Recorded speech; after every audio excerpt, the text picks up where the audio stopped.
Bienvenue sur Africa 24 dans cette nouvelle édition du Morning News. Voici les titres de l'actualité.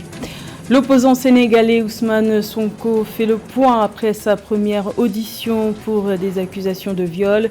Le leader du PASTEF dénonce un complot contre sa personne et affirme avoir les preuves de ses dires.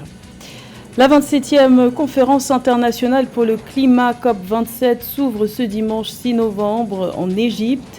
Un rendez-vous aux enjeux multiples alors que l'Afrique, continent qui pollue le moins, est lourdement impacté par les changements climatiques. Et turbulence dans le ciel kényan, les pilotes de la compagnie aérienne Kenya Airways ont entamé une grève ce samedi 5 novembre. Résultat, 23 vols ont été annulés. La direction de la compagnie qualifie ce mouvement social d'illégal et appelle à la reprise du travail dès ce dimanche. Mais tout d'abord, après le Mali en août dernier, c'est la Centrafrique que l'armée française quitte.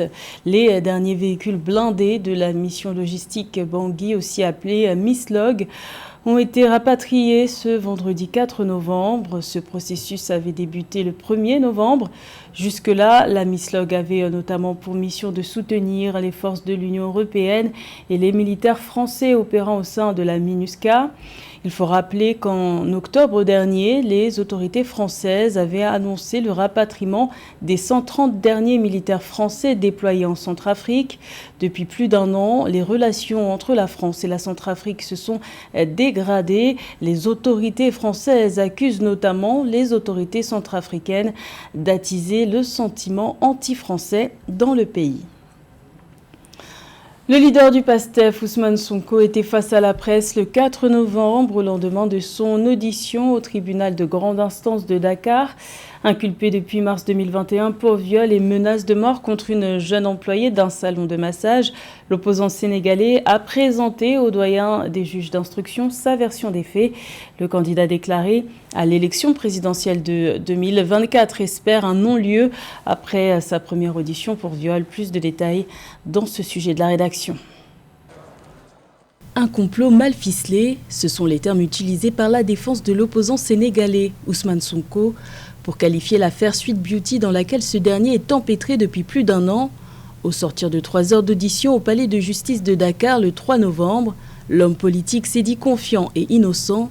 Le candidat déclaré à l'élection présidentielle de 2024 campe sur la thèse d'une conspiration contre sa personne pour l'éliminer de la course à la magistrature suprême. Serigne Bassirou Gueye, procureur de l'époque, a travesti, a manipulé, a détérioré une pièce centrale dans un dossier, c'est-à-dire l'enquête préliminaire conduite par les capitaines Omar Touré et le capitaine Diop. Il a manipulé les conclusions de ce rapport pour y introduire des éléments à charge contre moi et y soustraire des éléments à décharge. Il n'y a rien de plus grave. C'est une forfaiture. Le maire de Ziguinchor a indiqué à la presse ce 4 novembre avoir refusé de se soumettre à un test ADN lors de cette première audition pour des accusations de viol. Le chef de file de l'opposition sénégalaise a assuré qu'il allait porter plainte contre l'ancien procureur de la République, tout en affirmant détenir des preuves de la culpabilité de ce dernier. C'est pourquoi d'ailleurs, nous avons décidé, dès lundi, s'il plaît à Dieu, de déposer une plainte devant la chambre criminelle de la Cour suprême et devant l'IGAJ contre le sieur Serigne Bassirou Gueye, avec preuve à l'appui. Rappelons qu'Ousmane Sonko est inculpé pour viol et menace de mort depuis une plainte déposée en mars 2021 par une jeune employée d'un salon de beauté dakarois. Il est depuis placé sous contrôle judiciaire. Sa mise en cause puis son arrestation en mars 2021 avait entraîné des émeutes et fait une dizaine de morts. Et toujours concernant l'actualité politique du Sénégal, une marche pour la libération des détenus politiques organisée ce samedi par le collectif pour la libération des détenus politiques, COLIDEP, a été interdite par les autorités au motif de risque de troubles à l'ordre public et entrave à la libre circulation des personnes et des biens. La 27e conférence internationale pour le climat COP27 s'ouvre ce dimanche 6 novembre en Égypte. Les représentants de près de 200 pays sont attendus à Sharm el-Cheikh pour renforcer leur engagement en vue de limiter le réchauffement climatique à 1,5 degré Celsius, objectif fixé par les accords de Paris de 2015. Financement et adaptation seront au cœur des débats, un sujet de Roberto Bogbe. Comme attente prioritaire de la communauté économique des États de l'Afrique de l'Ouest sur la préservation du climat, l'augmentation de l'ambition de réduction des émissions de gaz à effet de serre occupe la première ligne. Pour les acteurs du climat, dont la société civile, il est nécessaire que la communauté internationale et plus particulièrement les États émettant le plus d'émissions revoient leurs ambitions à la hausse en matière de réduction de gaz à effet de serre. Les impacts climatiques n'ont pas de frontières, donc c'est important qu'on ait une stratégie régionale pour pouvoir avoir une stratégie et un plan d'action et arriver à ce que les communautés soient résilientes et aussi que les États puissent fonctionner avec les conséquences ou les impacts des changements climatiques. Les objectifs des CND, la contribution déterminée au niveau national, entendez le plan détaillé que chaque pays est tenu d'établir dans le cadre de l'accord de Paris, doivent augmenter pour maintenir l'objectif d'1,5 degré Celsius au risque de générer davantage d'impacts irréversibles pour les pays les plus vulnérables. Une attente qui embraye sur l'article 6 de l'accord de Paris visant à générer de nouvelles opportunités de financement dans la région, les nouveaux mécanismes de marché carbone devant être immédiatement opérationnalisés conjointement à la mise en œuvre du programme de renforcement des capacités. C'est important que la société civile soit partie prenante de tout ce qui se fait non seulement dans la communication, dans l'implantation et dans le suivi-évaluation et tout ce qui se fait au niveau stratégique et cela va aider les communautés parce que nous connaissons les communautés, nous sommes des citoyens et nous complétons l'action gouvernementale, l'action de la CEDEAO par rapport à ce qui se fait au niveau des changements climatiques. Adaptation, pertes et préjudices, finance climat assorti de l'objectif 100 milliards de dollars du Fonds vert pour le climat toujours en attente, en parallèle de la définition du nouvel objectif 2025. Les attentes de la CEDEAO vis-à-vis de la COP27 restent accrochées aux résolutions qui sortiront de Sharm el-Cheikh. Un pavillon ouest-africain sera érigé dans la cité balnéaire. L'espace sera équipé d'une salle de conférence et constituera une plateforme pour valoriser l'action climat des institutions régionales ainsi que celle de leurs États membres, renforçant ainsi la voix de l'Afrique de l'Ouest sur la scène internationale climat. Au Kenya, le secteur de l'aviation a été secoué ce samedi 5 novembre par une grève des pilotes et d'une partie des employés au sol de la compagnie aérienne Kenya Airways. Au moins 23 vols ont été annulés. Résultat, des milliers de passagers se sont retrouvés bloqués. La direction de la compagnie aérienne qualifie ce mouvement social d'illégal et exhorte les pilotes protestataires à reprendre le travail dès ce dimanche. Les précisions de Nathalie Mo. La compagnie aérienne Kenya Airways a annulé ses vols ce 5 novembre 2022 en raison de la grève de ses pilotes. Un mouvement social au sein de cette entreprise qui emploie plus de 3800 agents. Les responsables du transporteur aérien évaluent les pertes dues à la grève des pilotes à plus de 2,5 millions de dollars par jour. S'exprimant dans les médias locaux, les dirigeants de Kenya Airways ont enjoint les grévistes à reprendre les activités dès le 6 novembre 2022. Make no mistake, we have a plan. Ne vous trompez pas, nous avons un plan sur la façon de traiter avec Kenya Airways à l'avenir et nous n'hésiterons en aucune façon à prendre une position très sérieuse et ferme pour faire en sorte que Kenya Airways devienne une entreprise qui assume ses responsabilités pour ses opérations. Les pilotes de Kenya Airways sont entrés en grève le 2 novembre 2022 après que des discussions avec les dirigeants de l'entreprise ont conduit à une impasse. Le syndicat des pilotes, qui rassemble 400 agents, rejette la décision unilatérale de suspendre les cotisations au fonds de prévoyance qui, selon eux, est un accord contractuel entre Kenya Airways et ses employés. Selon les pilotes, Kenya Airways retiendrait ainsi plus de 700 millions de shillings d'allocation depuis 2020. That it is Kenya Airways management's failure that has gotten us. C'est l'échec de la gestion de Kenya Airways qui nous a amenés à ce point. Comme vous pouvez le voir, tous les pilotes de Kenya Airways sont là et sont tous prêts à reprendre le travail immédiatement une fois que nous serons parvenus à un accord à l'amiable avec la direction. And are all ready to get back to work immediately once we come to an amicable agreement with the management.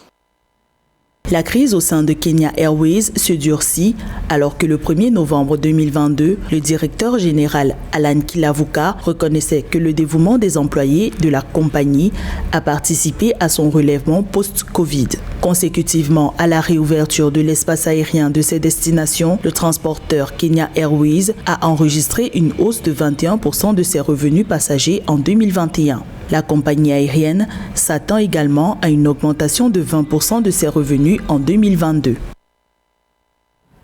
Dans le reste de l'actualité, la Tunisie va bénéficier d'un prêt d'appui budgétaire du Fonds monétaire arabe.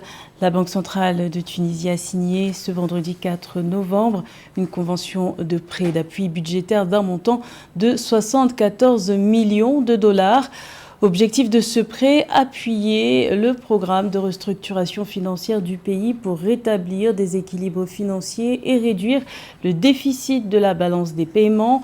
Le remboursement de ce crédit se fera sur 5 ans avec une période de grâce de 2 ans et demi.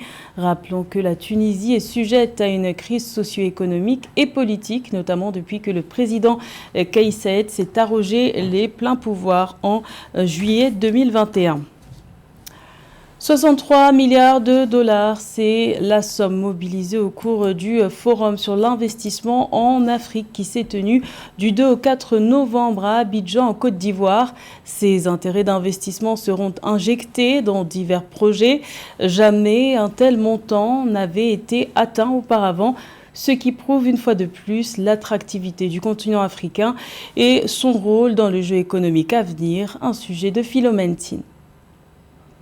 Au sortir des journées Market Days de l'Africa Investment Forum, les leaders du continent se félicitent des résultats atteints et s'engagent à redoubler d'efforts pour renforcer l'attractivité du continent ainsi que la résilience économique des États africains face aux chocs externes. Pour cela, l'édition 2022 de l'Africa Investment Forum a mobilisé plus de 63 milliards de dollars d'intérêts d'investissement dans des projets, un record jamais atteint. Je note avec satisfaction que de nombreux projets sélectionnés pour le financement à cette édition sont dirigés par des femmes dynamiques et persévérantes.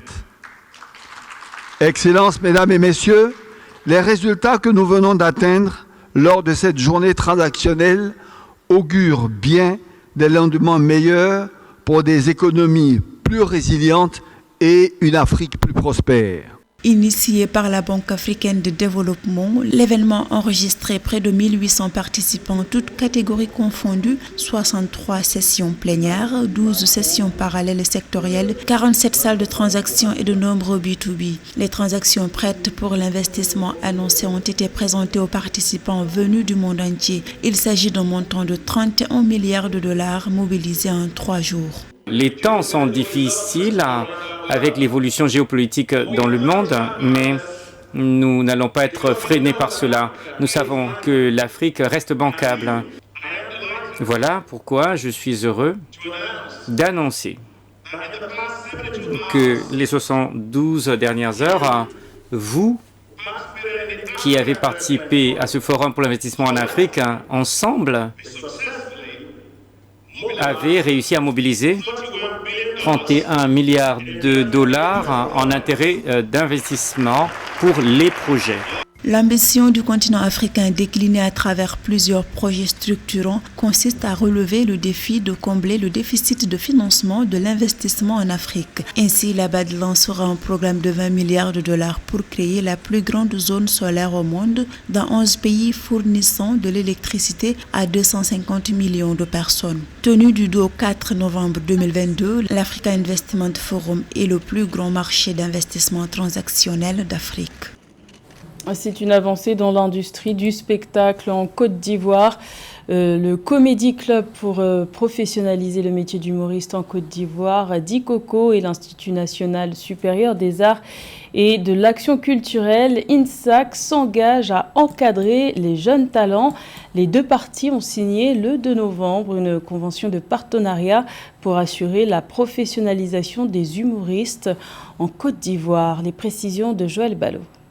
celui qui vient détecter de nouveaux talents pour garantir l'avenir de l'art humoristique en Côte d'Ivoire est l'objectif du Dikoko Comedy Club qui s'est associé le 2 novembre à l'Institut national supérieur des arts et de l'action culturelle INSAC. Avec cet engagement, Grégoire Furer, créateur du Dikoko et producteur du Montreux Comédie Festival, propose aux jeunes des formations et des représentations dans le domaine de l'humour. On avait envie de célébrer cette filière d'excellence et de proposer aux jeunes qui font maintenant l'INSAC de venir voir déjà ce qui se fait au Dikoko. Ça peut leur donner envie de faire le métier d'humoriste plus tard. Et ceux qui ont envie de le faire, alors on leur propose de venir suivre des cours, des formations avec les artistes de la troupe.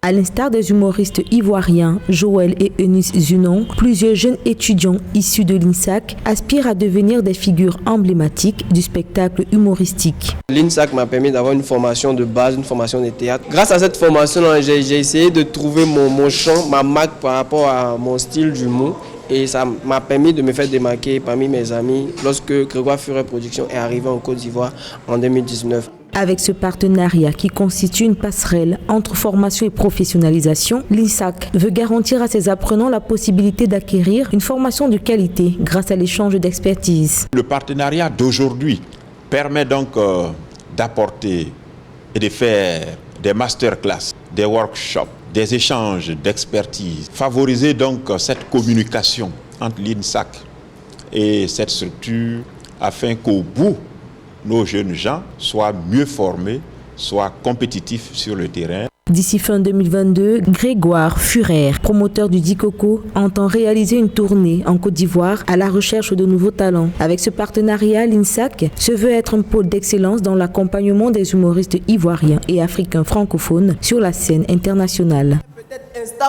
C'était le journal de la rédaction. Merci de l'avoir suivi. L'information continue sur Africa 24.